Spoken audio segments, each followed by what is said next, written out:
আপনার ইচ্ছা পূরণ মন্ত্র, আপনার একটা ইচ্ছে সেটা কিছুতেই পূরণ হচ্ছে না, আপনাকে একটি মন্ত্র বলবো, সেই মন্ত্রটি জপ করুন। যে কোনো প্রতিষ্ঠিত হনুমান মন্দিরে গিয়ে জপ করুন, বা আপনার ঘরে যদি প্রতিষ্ঠিত হনুমানের মূর্তি বা ফটো থাকে তার সামনেও আপনি করতে পারেন।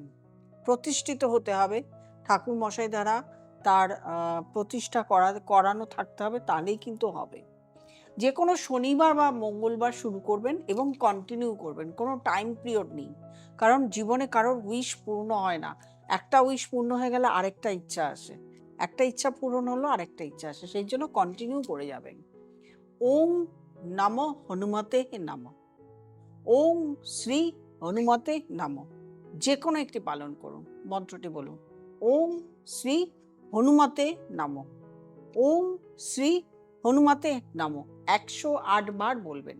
ওম শ্রী হনুমতে নমঃ, ওম শ্রী হনুমতে নমঃ।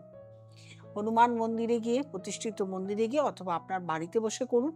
শনিবার মঙ্গলবার শুরু করুন, রোজ বলতে পারেন অথবা শনিবার মঙ্গলবার বলতে পারেন, যে কোনো সময় বলতে পারেন। অবশ্যই পুজো দিয়ে তারপরে বলুন।